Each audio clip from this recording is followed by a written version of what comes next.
আল্লাহ তাবারাক ওয়া তাআলা বলেন, নবী হে, আপনি পৃথিবীর মানুষকে ওই দিনের ভয় দেখান। কোন দিনের? আল্লাহ তাবারাক ওয়া তাআলা বলেন, মানুষকে ওই দিনের ভয় দেখান যেই দিন মৃত্যুর কষ্ট হাজির হয়ে যাবে। আল্লাহ তাআলা বলেন, ওই দিন বান্দা আল্লাহকে ডেকে ডেকে বলবেন, আল্লাহ রব্বানা আখিরনা ইলা আজালিন করিবিন নুজিব দাওয়াতাকা ওয়া নাত্তাবি'র রুসুল। ওই দিন পাপিষ্ঠ দল যারা হবে, যারা গুনাহগার, পৃথিবীর জমিনে শুধু অন্যায় কর্মে লিপ্ত থাকে, এই মানুষগুলো আল্লাহকে ডেকে ডেকে বলবেন, ও আল্লাহ, আমাদেরকে আর কিছু সময় পৃথিবীতে দিয়ে দাও। আমি এবার পৃথিবীতে গিয়ে, দুনিয়ার জমিনে গিয়ে ভালো কাজ করব। আমি আপনার ইত্তেবা করব, আপনার অনুসরণ করব, সমস্ত রাসূলগণকে মেনে চলব, কিন্তু তাকে অবকাশ দেওয়া হবে না।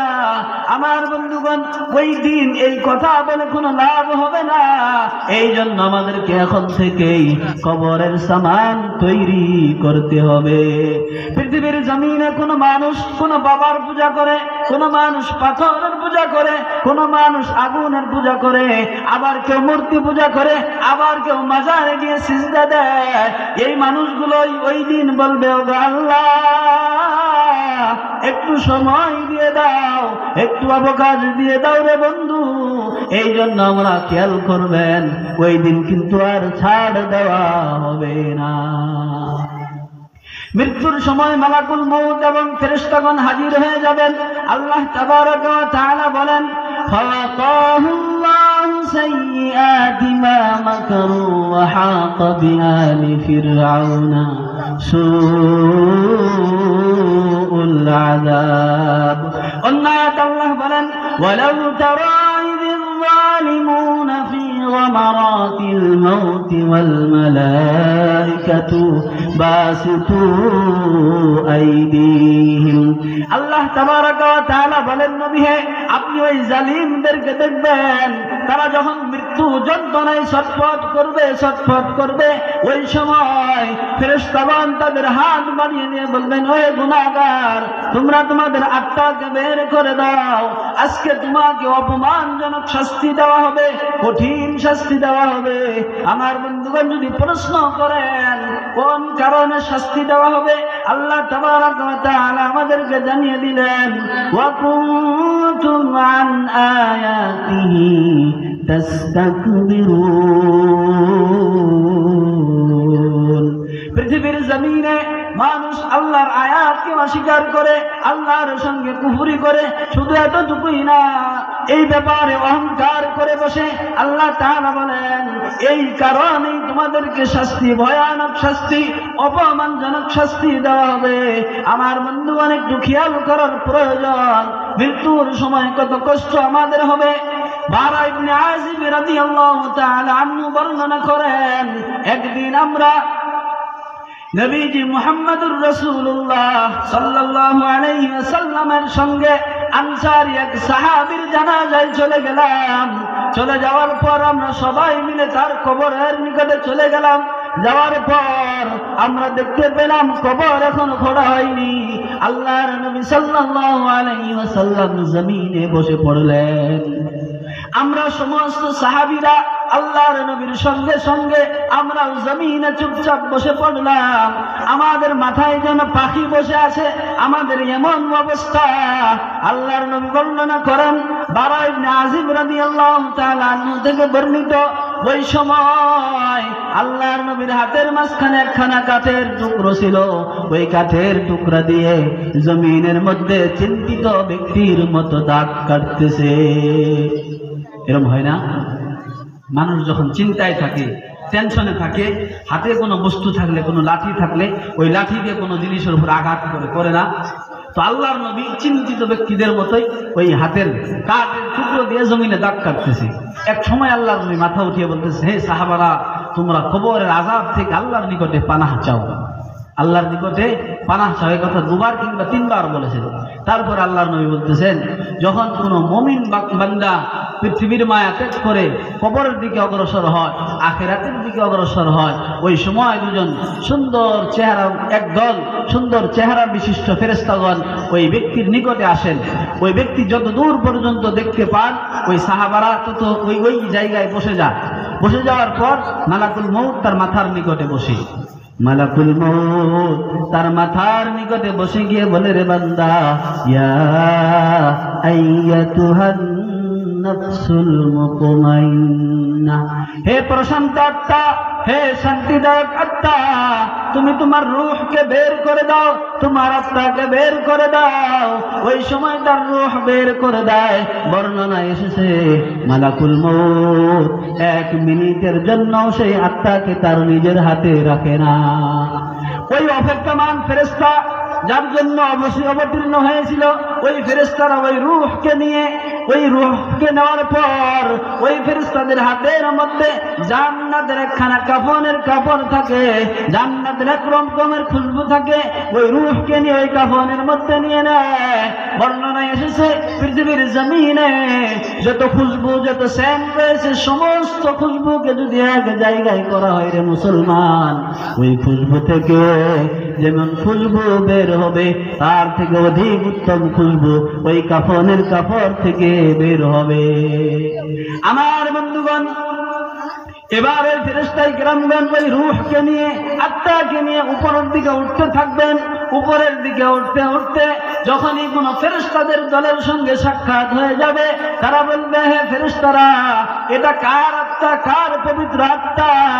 তখন ওই ফেরেশতারা বলবে, পৃথিবীর জমিনে ওই বান্দাকে যত ভালো নামে ডাকা হয়েছে, ওই নামগুলোর মধ্যে সব থেকে ভালো নাম যেটা, ওই নাম ধরে ধরে বলবে, এটা অমুকের পুত্র, অমুকের আত্মা। এমন করে করে প্রথম আসমান পর্যন্ত যতক্ষণ না পৌঁছবে, ওই পর্যন্ত প্রশ্নর জবাব হতেই থাকবে, সওয়াল জবাব হতেই থাকবে। এবার যখন আসমানের নিকটে পৌঁছে যাবেন, পৌঁছে যাওয়ার পর আসমানকে বলা হবে, হে আসমান, দরজা খুলে দাও।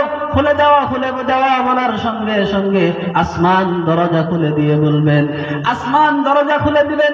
এবার যখন আসমানের উপরে উঠে যাবে, আসমানের উপরে যত ফেরেশতা রয়েছে, সমস্ত ফেরেশতা এই ফেরেশতাদের সাথী হয়ে যাবেন, সঙ্গী হয়ে যাবেন দ্বিতীয় আসমান পর্যন্ত। আমার বন্ধুগণ, এরকম করে করে সপ্তম আসমান যখন পৌঁছে যাবে, আল্লাহ তাআলা বলবেন, আমার এই বান্দার নাম ইল্লিয়িনে লিখে দাও, আর আমার বান্দার রূহকে তার কবরে ফিরিয়ে দাও। কেননা আমি আমার বান্দাকে জমিন থেকে সৃষ্টি করেছি এবং জমিন থেকে আবার বের করব, সুতরাং তার রূহকে তার ভিতরে আবার ফিরিয়ে দাও। নবী বলেছেন, তার রূহকে তার দেহের ভিতরে ফিরিয়ে দেওয়া হবে। পক্ষান্তরে আল্লাহর নবী বলেছেন, যখন কোন পাপিষ্ঠ বান্দা মৃত্যুবরণ করবে, দুনিয়ার মায়া ত্যাগ করে আখিরাতের দিকে অগ্রসর হবে, ওই সময় কালো চেহারা বিশিষ্ট একদল ফেরেশতা তার নিকটে হাজির হয়ে যায় এবং মালাকুল মউত তার মাথার নিকটে বসে বলে, হে খবিস আত্মা, তুমি তোমার খবিস আত্মাকে বের করে দাও। বর্ণনায় এসেছে তার আত্মা তখন তার শরীরের ভিতরে এদিকে সেদিকে পলায়ন করতে থাকবে। আল্লাহর নবী বলেছেন, আফা মালাকুল মউত তার রূহকে জোর করে টেনে টেনে বার করবেন, কিন্তু মালাকুল মউত তার রূহকে তার হাতের মধ্যে কিছু সময়ের জন্য রাখবেন না। ওই অপেক্ষমান ফেরেশতা তাদের হাতে একখানা শক্ত চট রয়েছে, ওই চটের মধ্যে তাকে পেঁচিয়ে নিবেন। নেওয়ার পর পৃথিবীর জমিনে যত দুর্গন্ধ রয়েছে, সমস্ত দুর্গন্ধ জাতীয় বস্তুকে এক জায়গায় করা হলে যত দুর্গন্ধ বের হবে রে মুসলমান, ওই বান্দার থেকে তার থেকে কঠিন বেশি দুর্গন্ধ বের হবে। এবার যখন ফেরেশতারা আসমানের দিকে নিয়ে চলবে, ফেরেশতারা মাঝে মধ্যে যখন কোন ফেরেশতাদের সঙ্গে সাক্ষাৎ হয়ে যাবে, বলা হবে, এটা কার আত্মা? পৃথিবীর জমিনে ওই বান্দাকে যত খারাপ নামে ডাকা হয়েছে, ওই খারাপ নামগুলির মধ্যে সব থেকে যেটা খারাপ নাম, ওই নাম ধরে বলা হবে, এটা অমুকের ছেলে, অমুকের আত্মা। এই জন্য আমার বন্ধুগণ, আমরা খারাপের লিস্টে যাওয়ার আগে আমাদেরকে পরিবর্তন হতে হবে। আমার বন্ধুগণ, মৃত্যুর সময় মুমিনের অবস্থা কেমন হবে? মৃত্যুর সময় তওবা কবুল হয় না রে মুসলমান। আল্লাহ তাবারাকা ওয়া তাআলা বলেন সূরাতুন সূরাতুন নিসা 4 নম্বর পারা। আমার বন্ধুগণ একটু খেয়াল করবেন, আল্লাহ তাবারাক ওয়া তাআলা বলেন, ওয়ালাইসাতিত তাওবাতু লিল্লাযীনা ইয়ামালুনাস সাইয়্যাত হাত্তা ইযা হাদারা আহাদাহুমুল মাউত। পৃথিবীর জমিনে কোন বান্দা যদি গুনাহের উপরে অটল থাকে, অর্থাৎ গুনাহ করতেছে করতেছে করতেছে, এমন করে যদি গুনাহ করতেই থাকে রে মুসলমান, গুনাহ করা অবস্থায় যদি কোনো বান্দা তওবা করে, ওই বান্দার তওবা কবুল হয় না, ওই বান্দার তওবা গ্রহণযোগ্য হবে না। এরপর আল্লাহ বলেন, ক্বালা ইন্নী তুবতুল আনা ওয়ালাল্লাযীনা ইয়ামুতুন। যখন কোন বান্দার নিকটে মালাকুল মউত মৃত্যুর ফেরেশতা হাজির হয়ে যায়, ওই সময় যদি কোন বান্দা তওবা করে, আল্লাহ বলেন ওই বান্দার তওবা কবুল করা হয় না। আর পরে আল্লাহ রাব্বুল আলামিন বলেন, যদি কোন বান্দা কুফরি অবস্থায় মারা যায়, ওই বান্দার তওবাও কবুল করা হয় না। এবার যদি বলেন হুজুর ওই বান্দার তওবা কবুল হবে না, দলিল প্রমাণ কি? আল্লাহ তাআলা প্রমাণ দিতে গিয়ে একখানা ঘটনা কুরআনুল কারীমের মধ্যে উল্লেখ করলেন। আপনি যখন কুরআনুল কারীম স্টাডি করবেন, কুরআনুল কারীমের 19 নম্বর পারা আল্লাহ তাবারাক ওয়া তাআলা জানিয়ে দিলেন, فلما ترى الجمعان قال أصحاب موسى إنا لمدركون। ঘটনা আমরা সকলেই জানি। আল্লাহ তাআলা কুরআনুল কারীমের মধ্যে উল্লেখ করে বললেন, ফিরাউন পৃথিবীর ভিতরে একজন জালিম বাদশা ছিল। এই বাদশা মুসা আলাইহিস সালামের জামানায় ছিলেন রে মুসলমান। মুসা আলাইহিস সালাম আর ফিরাউনের দ্বন্দ্ব ছিল। ফিরাউন এক সময় মুসা আলাইহিস সালামকে ধাওয়া করে মুসা আলাইহিস সালামের পিছনে ছুটলেন, মুসা আলাইহিস সালামকে পাকড়াও করার জন্য। আমার বন্ধুগণ, ধাওয়া করতে করতে মুসা আলাইহিস সালাম দরিয়ার কিনারায় গিয়ে দাঁড়িয়ে গেলেন। এদিকে ফিরাউনের বাহিনী, এইদিকে নদীর পানি।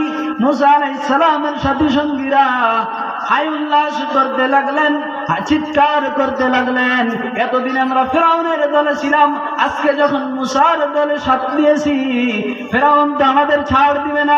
এদিকে ফিরাউনের বাহিনী, এদিকে পানি, আমরা তো আজকে আমাদের মরতেই হবে। আল্লাহ তাআলার নবী মুসা আলাইহিস সালাম বললেন, আমার সাথী সঙ্গীরা তোমরা ঘাবড়ায়ো না, টেনশন করিও না।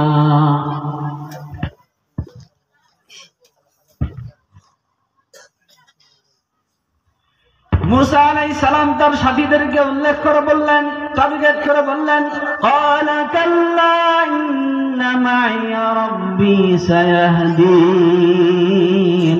ও আমার সাথী সঙ্গীরা, ও আমার গ্রুপের লোক, তোমরা শুনে নাও, আমি আল্লাহর নবী মুসা তোমাদেরকে জানিয়ে দিলাম, ইন্না মাইয়া রাব্বী সায়াহদিন।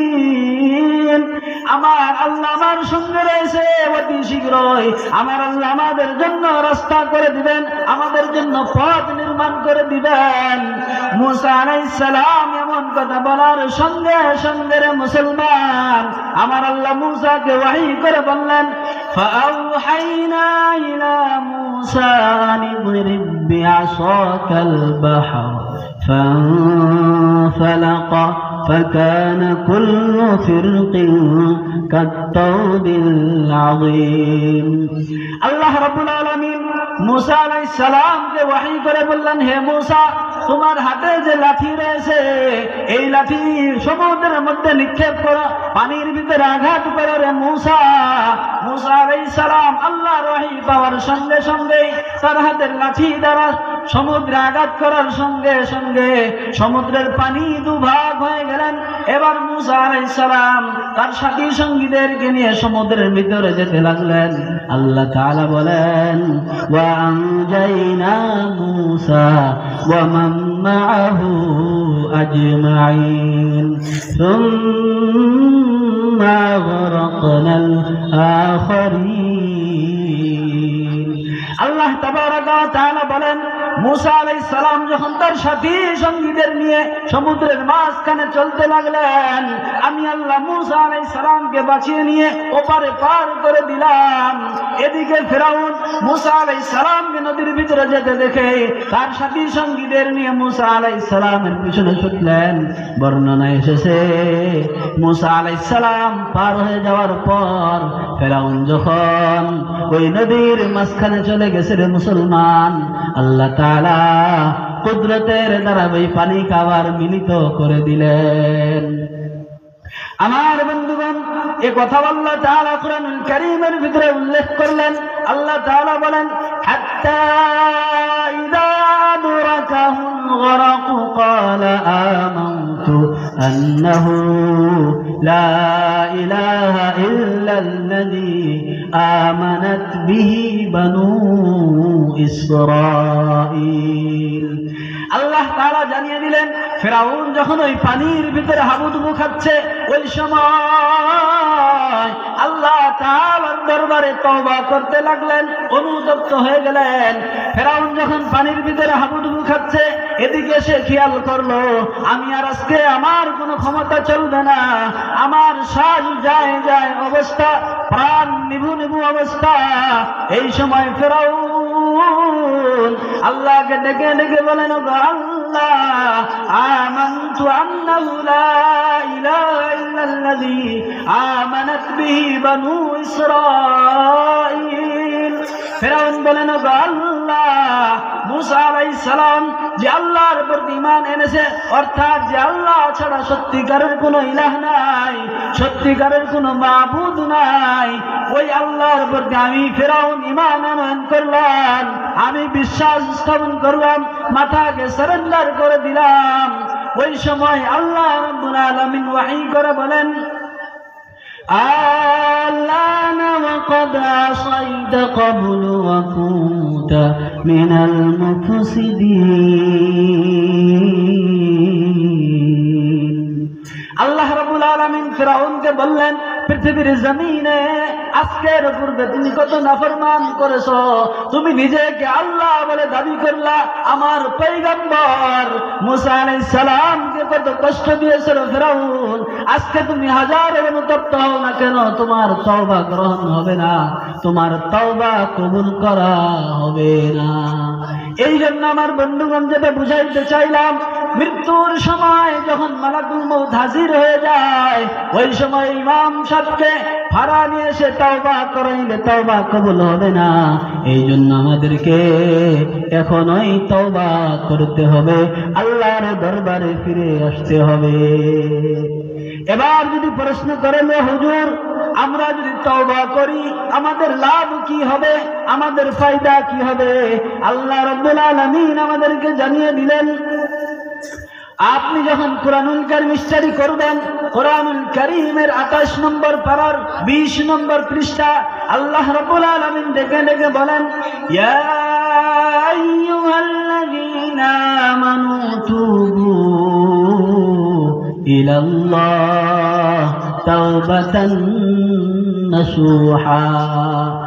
পৃথিবীর জমিনে তোমরা যারা ঈমান আনয়ন করলা, আল্লাহকে এক বলে মেনে নিলা, মেনে নেওয়ার পর তোমাদের মাধ্যমে যদি কোনো অন্যায় হয়ে থাকে, তাহলে অনুতপ্ত হয়ে আমি আল্লাহর দরবারে তওবা করো। যদি তওবা করো রে মুসলমান, আমি আল্লাহ তোমাদের পাপগুলো ক্ষমা করে দিব। শুধু পাপ ক্ষমা করে দিব এটা না, আল্লাহ বলেন তোমাদের পাপ ক্ষমা করে দিয়ে ওয়ায়ুদখিলাকুম জান্নাতিন তাজরি মিন তাহতিহাল আনহার। আল্লাহ তাবারাকা ওয়া তাআলা বলেন তোমাদের পাপগুলো ক্ষমা করে দিয়ে তোমাদেরকে জান্নাতে ঢুকিয়ে দিব। অন্য আয়াতে আল্লাহ রাব্বুল আলামিন বলেন, সূরা ফুরকান আয়াত নম্বর 70 19 নম্বর পারার 5 নম্বর পৃষ্ঠার প্রথম লাইন, আল্লাহ তাবারাকা ওয়া তাআলা বলেন, ইল্লা মান তাবা ওয়া আমানা ওয়া আমিলা আমালান সালিহান ফাউলাইকা ইউবাদদিলুল্লাহু সাইয়্যাতিহিম হাসানাত وكان الله غفورا رحيما আল্লাহ তাবারাক ওয়া তাআলা বলেন, তিনটি গুণ যদি কোনো মানুষের ভিতরে থাকে, কোনো ঈমানদার বান্দার ভিতরে থেকে যায়, আমি আল্লাহ তার সমস্ত খারাপ কাজগুলোকে নেকি দ্বারা সওয়াব দ্বারা পরিবর্তন করে দিব। আল্লাহ তাআলা বলেন, ইল্লা মান তাবা ওয়া আমানা ওয়া আমিলা আমালান সালিহা ফাউলাইকা ইউবাদদিলুল্লাহ।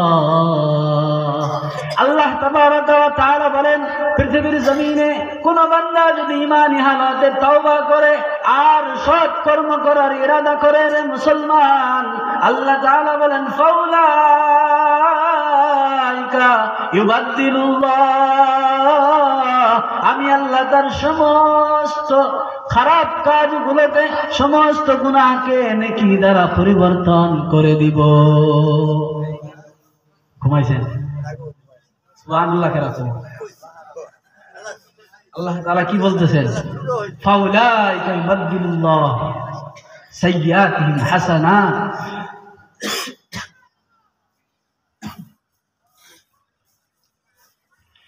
সমস্ত অন্যায় কর্ম, সমস্ত খারাপ কর্মকে আল্লাহ তাআলা সওয়াব দ্বারা পরিবর্তন করে দিবেন। এখানে শব্দ ব্যবহার করা হয়েছে বহু বচন, হাসানাত, সাইয়্যাতিহিম হাসানাত। সাইয়্যাত বহু বচন। আমাদের জিন্দগিতে আমরা যতই গুনাহ করি না কেন, কেউ জিনায় লিপ্ত হয়েছে, কেউ চুরি করেছে, কেউ মদ পান করেছে, অর্থাৎ আল্লাহর সঙ্গে যে সমস্ত বস্তুর হক, এই গুনাহ করার পর যদি কোনো বান্দা খাঁটি নিয়তে তওবা করে, ইখলাসের সহিত তওবা করে, আল্লাহ তাআলা বলেন তার সমস্ত গুনাহকে আমি আল্লাহ ক্ষমা করে দেব। আরেকবার জোরে বলি সুবহানাল্লাহ। তাহলে আমরা এখানে কি বুঝলাম? তওবা করলে সমস্ত গুনাহ ক্ষমা হয়ে যাবে। এই জন্য আমাদের কি এখনই তওবা করা প্রয়োজন আছে না নাই? আছে। আমরা তওবা করি, আল্লাহ যেন আমাদের সমস্ত পাপকে ক্ষমা করে দেয়। এবার তওবা করলে আরো একটা লাভ, সহিহ বুখারীর বর্ণনা।